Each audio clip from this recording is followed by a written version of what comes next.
welcome.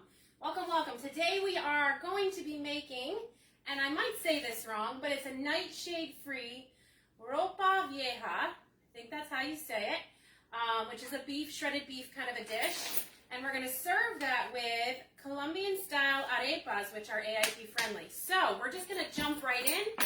Hello, my name is Sarah. I help women to restore their mental wellness through biblical encouragement, nutrition, and supplementation. So let's get right to it. So the arepas we're going to start with first. The first thing we're going to do is we're going to put a little lard in our pan, a little bacon fat, a little whatever grease you have that's yummy to you. And if you're on AIP, just make sure it's compliant. That's all. So we're going to just throw a couple of chunks of this into here and just get this turned on while we make our mix. Okay.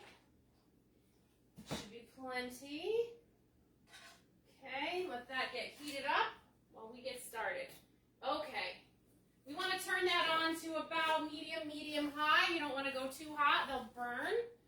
So medium hot. Okay, so what did we use? Okay, so last week I was going to make this, and my thing is crooked, so I'm going to come and turn you a little bit because it's bothering me, even if so it was bothering me that it was so crooked. Oh, so much better. It makes me feel so much better. I have a little bit of OCD about that kind of stuff. So anyway, so what did we use to get started? Okay, so I tried to do this last week, but the grocery store was out of Malongo cocoa, and they were out of it again today, or this week. So I went to another store that has a lot more ethnic type foods, and I found a couple of things that could be used, but they still did not have Malongo cocoa. So, but it'll give you a general idea of what it looks like. It really was like a giant, like, armadillo shell almost. And it was probably about shaped like this. This one happens to be, oh, here it is. I left the tag on it so I can know what it is. This one's called white name. So I'm going to play with that one too. We're not going to cut these today because I already have some prepped. And then this one is called Malongo Blanco. So this is, the cocoa is like 4 times the size of this, but it looks just like this. So when I was doing a little research, I realized that this one, the Blanco, is completely white inside. There's another one that's yellow inside. There's one that's sort of pinky. And the cocoa is white with little like pink specks inside. And so that and cassava and yuca and all of those roots that are similar like this, they can all be boiled and eaten, or they can be mashed and eaten. And so that's what we did with the cocoa that I had left over. So I'm going to get this out here, and I just have some mashed. What I did was, you can mash it however you want. I'm on AIP, so I can't have the butter. So I did it with a can of coconut milk. It did make it runny to begin with, but it seemed to have thickened up afterwards. So to be honest, for my own personal taste, I wasn't thrilled with it for a mash. I don't know, but it did taste like it needed butter, but I can't have the butter. So, but I wasn't thrilled with it, so I wasn't sure how I was going to like these, and these were delicious. Okay, so we have mashed Malongo cocoa. I'm sure you could do this with a potato if you don't want to go find some different ingredient, but this is just something unique and fun to do, and you can't have white potatoes on a number of diets, so something like this you could have, okay? So the first thing we're going to do, because it needs just a minute, somebody turn the heat on in here, and I shouldn't have. Okay, so I have just 6 tablespoons of water in this pot. These things got a little bit of stuff there. And then we're going to put some gelatin. And the reason you're putting gelatin and water in the pot is because, and you just kind of do this, and sprinkle it over it, let it bloom a second, sprinkle a little bit more. You'll see it like, I wish I could show you, but it almost like looks like, not to be creepy, like it's crawling, moving around. But you want to let it bloom in little phases just to give it, a chance to do what it's got to do. So just put a little bit. Okay, I got to put a lot in there. So anyway, so this becomes an egg substitute. This is a gelatin egg. So that's why we're doing this. So you sprinkle this on, you let it bloom, and then you warm it up for a little bit. Okay, I think that's ready for more. It doesn't take very long. I don't mean you have to like sit here and sprinkle all day long. And I did it in this pot, even though there's nothing, almost nothing in here, because it's a wider surface area, so it'll go more quickly. So, oh, I need this. So let's keep this here. So we're going to throw this over here. We're just going to let that bloom for just a second, and then we're going to turn it on, so don't let me forget. How's everybody doing today? Has anybody ever eaten Malongo cocoa? If you have, I would love to know how you've eaten it in the comments below. If you've never heard of it, put never heard of it in the comments. I had never heard of it, and I just happened to see it at the grocery store, and I'm like, let's play. Let's see what it is. So anyway, here we go. So to this mixture, we have the mashed Malongo cocoa. We're going to put 2 tablespoons. Actually, it's double in here, so I'm going to put 4, which is, who knows, pop quiz. 4 tablespoons is what measurement? Pop quiz, pop quiz. Okay, there's a delay, so if you're writing, I don't know. It's a 1/4 cup, okay?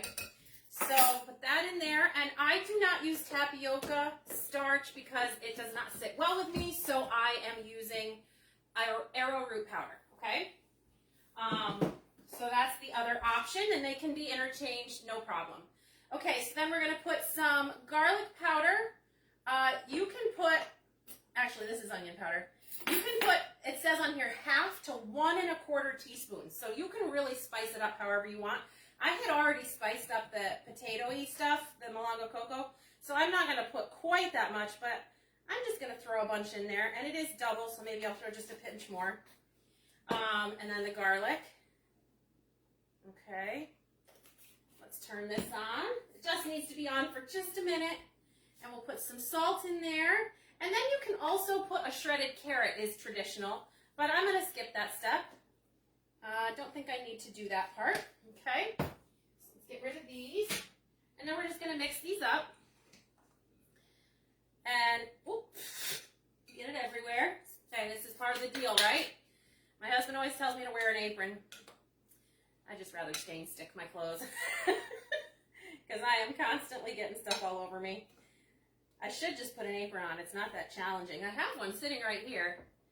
So anyway, all right. So just be careful that it doesn't splash out at you. And then once you add in the gelatin, you got to just sort of work it a little. You can just get your hand right in there too. And quite honestly, that's probably what I'm going to do once I put the gelatin in, because I'm just going to shape it in my hands anyway. So let me get rid of this spoon. Put it over here. And then I'm just going to mix this. Yep, our pan's getting nice and hot, so we're just about ready. So I already did a batch of these for dinner a few days ago, and like I said, I was just not sure.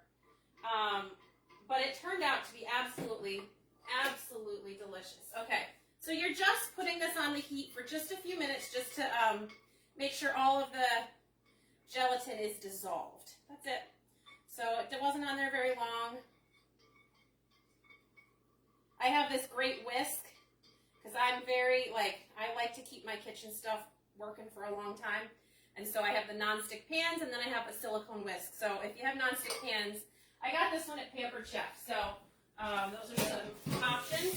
And if you're like, I hate whisks, because that was me growing up, because they're hard to clean. If you just rinse them off right away, they're not so hard to clean. So that's what we're doing here. Okay, good to go. So let's mix this in. Just get right in there. It's not too hot because it wasn't on the heat too long. So you should be fine there. And the gelatin is going to keep it together as like a binding agent like the egg would do, okay? So I'm going to do this. Okay, so that's good. And then I want to tell you to listen when I tell you this. Do not overcrowd your pan. Even if you think that you've spread them out enough, you haven't, because they spread. I found that out the hard way. So I just take a big clump of it, and I make it into a patty, and I want it to be relatively thin, but like I said, it will spread. And then you put it in the hot oil. Okay, it splatters everywhere and makes a mess. That's okay. That's what cleaning cloths are for, right? Okay. But like I said, don't fill it too full.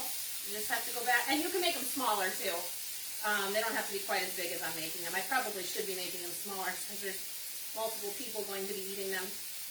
So what I did with them the other night when I served them at home to just the two of us, I actually served it with meat sauce that I made with tomato sauce. And that was really good. I was surprised. But I really didn't feel like making anything else, and I already had that made up, so that's what I did. And it worked out really well.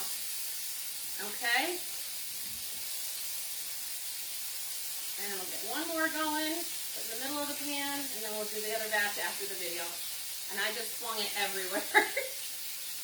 Okay. You just tilt this so you get some grease in the middle. Okay. And you don't want to mess with them while they're cooking to start with because they'll get stuck and you'll lose all the good crunch you're trying to get. So just leave them alone for a few minutes. And then once they start getting brown, you can get in there and you can flip them. So that works out really nice. And I can already see that they're getting nice color. Okay, so I'm going to move this off to the side because we're not going to do the rest of these on video. I'm just going to do the ones that are there. And then I'm going to bring over my Instant Pot. Ooh, I got a mess. Let me just clean this up real quick. Okay, this can be done in your Instant Pot. This can be done in a crock pot. And it can even be done in an oven or on a stove top. So I don't want anybody to feel like they're limited and they can't do this just because they don't have an Instant Pot.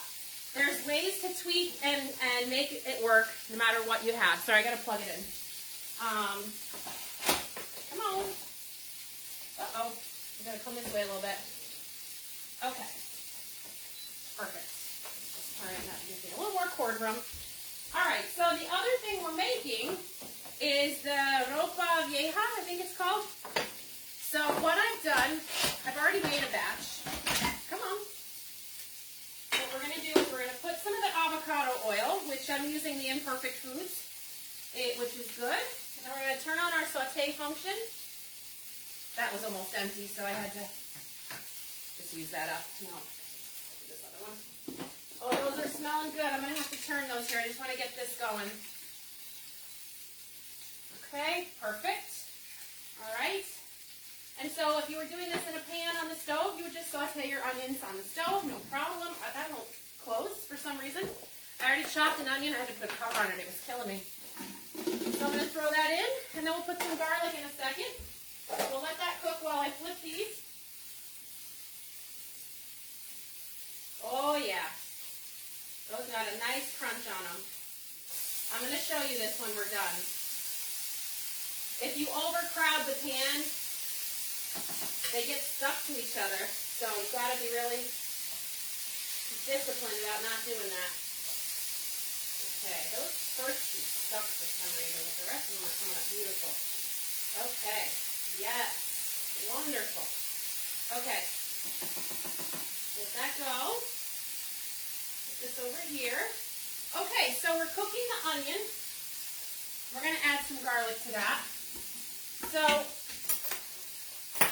it's really quite simple, and you know what? I think I'm just going to show you what I put in it. So you cook the onion and the garlic, then you throw in the seasonings. The bay leaf is last. A little black pepper, unless you're AIP in elimination base, you can't have the black pepper. Some turmeric, my giant thing of turmeric. When you're buying bulk spices, pay attention to how much you're getting. This is like a lifetime of turmeric. Okay. And then, oh, I used that already. And then we're going to do the Bragg's aminos. And we're going to do apple juice. So, and then fish oil. And fish oil is like sardine. So I'm going to just start mixing this up over here in the thing. Quarter cup of this, quarter cup of that, shake of this, shake of that. The coconut aminos, if you haven't seen my show before, this is a great soy sauce trade-off. It's not cheap, but it's a great option if you're not doing soy. And I like the Bragg's brand the best. That's my favorite one. So I have tried a couple other. And then the fish sauce, I got Red Boat fish sauce. I just picked one that looked really clean on Amazon, and I ordered it. So just a couple tablespoons of that. I'm not measuring. Shocker. Okay. And then we'll do a little bit of turmeric. This I will measure just because the last time I didn't do measuring of turmeric, I put way too much in of something. So, how much turmeric are we supposed to? Just a quarter teaspoon, that's what I thought. Okay, quarter teaspoon of that. And just get it all ready while your onions are sauteing.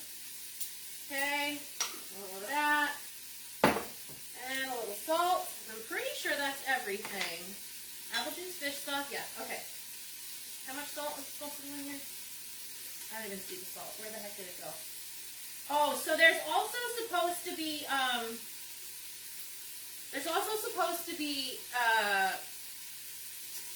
my goodness, what the heck? Cumin in this, but on AIP I can't have cumin right now, so I'm not putting that in. So that's, you just leave it off. That's fine. It is what it is. Okay, get this out of the way. Let me check these boys out over here. They're looking really good. I'm going to flip them one more time because a couple of them got stuck a little bit. And I want them to, the parts that got stuck, I want to crisp up. And that part keeps getting stuck. That is so strange. Oh yeah, those are looking great. Okay. I'm going to take them off here in a minute and show you. Okay, so what I'm going to do is, instead of you watching me put it all together, so you put the garlic, saute, then you put the meat. I just have some stew meat that I'm just going to open up and throw in there, 2 pounds-ish. Okay? You put the bay leaf, you put the seasoning mix we just made, and you cook it in your Instant Pot. And then we're going to finish it up. Take the meat out, and this is what we come out with, the meat and the onions. And then you take the sauce, and you cook it down until it gets thick. See how, like, it's jiggly now? You thicken it. But you have to watch it, though, because at the end, it goes quickly, and then you end up with a burnt mess. So pay attention to that. So you shred it all up. I should have shredded it while it was hot, but I wanted to show you. Not that I need to show you how to shred meat. I'm pretty sure you could figure it out. I might actually get in there with my hands now that it's cool enough and do it that way. Yep, so much faster. Just shred it like this. If you let it cool long enough, you just stick your hands in there and go to town. Okay. Beautiful. Okay, those arepas are probably done, so I got to get this going. It's okay if they cook a little bit longer than you think. They don't, well, I'm sure they will burn eventually, but they didn't seem to burn if I needed to do something else while I was multitasking. So, okay, so that was fast to shred instead of doing it with 2 forks. And since my hands are already messy, we're going to put the sauce over the top. We're just going to get that scooped out of the cup here. Okay. Okay. And then we're going to make a mess of this citrus press. We're going to put the lime in here and half a lime over the top. Okay. And we're going to mix it up. And then at the end, you mix in some sliced olives. Green olives or Kalamata. Either one is fine, depending on what you prefer. Black probably would work fine too. You mix it all together. And this is your Ropa Vieja. Jen, am I saying that right? You live in California. I'm sure that you have experience saying things correctly out there. Okay. Alright, so let me just rinse my hands off. Let me get the arepas and show you. Okay.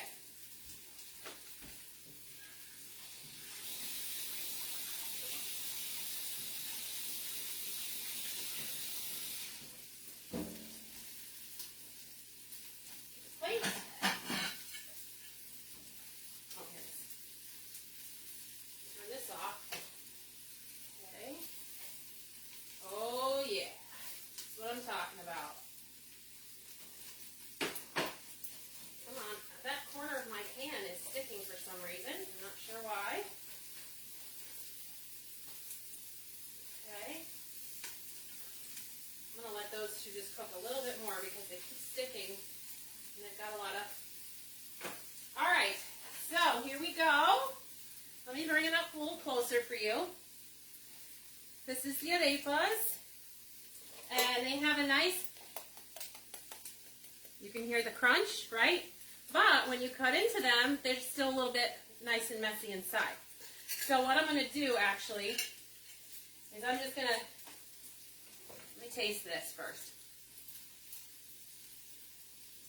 Yum. Well, I just put that in my mouth, so let's use this fork. And then we're going to bring it over here. Let me cancel this. Because I'm burning my onions, so I'm not paying attention to those. We're okay. Okay, we're good.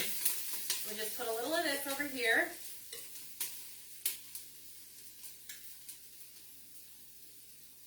With this nice crunchy arepa. Let's see what we got. It's hot. So, I'm thinking that I've seen arepas at like fairs, and they actually put cheese, and they like put two arepas together and put cheese in the middle, like a grilled cheese. I don't know if you've ever done that. If you've had these before, what do you do with them? Do you just eat them like this, or what? Yes. That's where it's at. This is a good dish. And then you just fry up some like collard greens on the side, or some sort of nice vegetable on the side. And I would even put some like fresh oranges on the side to cut sort of the richness of the beef. I know in the Brazilian dish feijoada, they always serve that with orange slices because it sort of breaks up that fattiness of all the... Now that's a super fatty dish, but I think that would be nice here with this too. So that's what we have today. These last two, let me get them out of the pan. I was going to try to cook a third recipe. I don't know what's wrong with me. I always try to do too much. Okay, those are perfect. So there we go. We got Ropa, Vieja, and Arepas. So thank you for watching, guys. We will be back on Sunday at 8:30 p.m. to do our adventure challenge. Back again Wednesday for some Bible time at 7 p.m. and here every Friday at 9:30 a.m. for cooking. So thank you for joining me. I feel very greasy, but I gotta touch my phone to shut it off. So here we go. Have a nice weekend, guys. Bye.